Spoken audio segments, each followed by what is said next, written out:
सर्वांना माझा नमस्कार. माझे नाव रिया विलास जगताप, वर्ग 3 मध्ये शिकते. आज 3 जानेवारी क्रांतीज्योती सावित्रीबाई फुले यांच्या जयंतीनिमित्त राज्यस्तरीय खुल्या गटातून वक्तृत्व स्पर्धा घेण्यात येत आहेत. त्यात स्त्री शिक्षणाची जननी सावित्री माईचे कार्य या विषयावर वृत्तपर बोलणार आहे. ते तुम्ही शांततेने ऐकून घ्यावे ही माझी विनंती. होय, मी सावित्री ज्योतिबा फुले बोलते. आम्ही तुमच्यासाठी शाळा काढली ही काही उपकाराची भाषा नाही. एका वेगळ्या जगासाठी मी शिवाशाप दगडाबरोबर शेणही सोसले होते, रात्रंदिवस घासले होते. होय, मी सावित्री ज्योतिबा फुले बोलते. माय माऊलींनो, लेकी बाळींनो, तुम्ही शिकलात, सवरलात, आज तुम्हाला काही सोसायचं नाही. फक्त तुम्ही पुरोगामीचा वसा घ्यायला पाहिजे. फक्त तुम्ही पुरोगामीचा वसा घ्यायला पाहिजे. होय, मी सावित्री ज्योतिबा फुले बोलते. माझी खरी लेखणी दुजाभाव धरत नाही. ती कोणत्याही बुवा बाबांकडे अंधळेपणाने माथा टेकीत नाही. ती कोणत्याही बुवा बाबांकडे अंधळेपणाने माथा टेकीत नाही. होय, मी सावित्री ज्योतिबा फुले बोलते. माझा फोटो लावण्यासाठी सरकारी जिहाद काढावा लागला. आमच्याच लोकांकडून मला दुजाभाव बघावा लागला. ज्योतिबा शिवाय सावित्री, सावित्री शिवाय ज्योतिबा, एकटे दुकटे नेता येणार नाही. विचारांचा हा प्रवाह पुढे न्यावा यासाठी लेकींनो मी तुम्हाला बोलते. होय, मी सावित्री ज्योतिबा फुले बोलते. ज्ञान नाही, विद्या नाही, ती घेण्याची गोडी नाही, बुद्धी असून चालत नाही, त्यास मानव म्हणावे का? ओळखलं का मला? म्या सावित्री सावित्री ज्योतिराव फुले, सातारा जिल्ह्यातील खंडाळा तालुक्यातील नायगावच्या खंडूजी नवसे पाटलांची कन्या. अवघ्या 90 वर्षी ज्योतिराव फुले नावाच्या माणसाशी माझं लग्न झालं. आणि हळूहळू मला कळायला लागलं की ज्या माणसाशी माझं लग्न झालंय तो काही साधा सुद्धा माणूस नाही. या जगाला ऊर्जा देणारे क्रांतीसूर्य आहे. त्या काळी बायांना उमरा ओलांडायची पद्धत नव्हती. बाईच्या जातीनं कसं आपण बरं, आपलं घर बरं, घरातील स्त्री पुरुष उच्च नीच असा लई भेदभाव होता. पण त्या सर्वावर एकच उपाय होता, ते म्हणजे शिक्षण. शिक्षणाचा ध्यास हा एकच विचार ज्योतिरावांच्या मनात होता.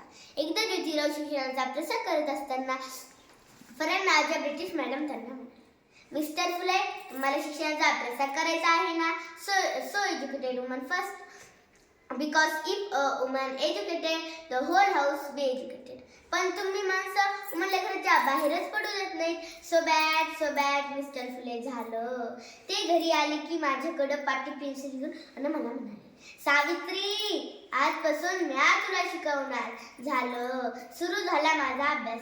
काना, मात्रा, वेलांटी, उकार, आकार, बेकवे, बेदुंचा, बेत्रिक्सा हा ध्यास मी लिहायला शिकले, वाचायला शिकले आणि मी गप्पे सुद्धा रचले. अशातच 1 जानेवारी 1848 पुण्यातील भिडेवाड्यात आम्ही पहिली शाळा सुरू केली आणि मी पहिली शिक्षिका आणि मुख्याध्यापिका सुद्धा झाले. मुलींचा हा आत्मविश्वास वाढवण्याबरोबर स्त्रियांचे अनेक प्रश्न जसे विधवांचे पुनर्विवाह, केशवपण सती झाले यावर सुद्धा मी कार्य केले. आमच्या काळात मुली 9-10 वर्षाच्या झाले की त्यांचं लग्न एखाद्या वयस्कर व्यक्तीशी लावलं जायचं किंवा त्यांच्यापेक्षा 20 ते 25 वर्ष मोठ्या असलेल्या व्यक्तीशी लावलं जायचं. त्यामुळे अनेक प्रश्न निर्माण व्हायचे. एखादी स्त्री विधवा झाल्यावर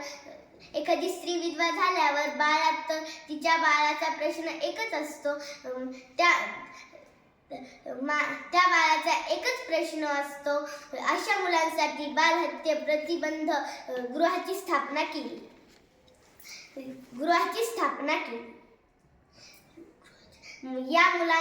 या मुलांसाठी राहण्याची व खाण्याची सोय केली. मी जातीय भेदभावांविरोधातही काम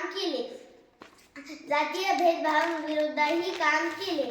महिला मंडळांच्या कार्यक्रमात स्त्रियांना एकच ठिकाणी बसवून कार्यक्रम घेतला. पती ज्योतिबांनी व मी मुलगा नव्हता म्हणून काशीबाई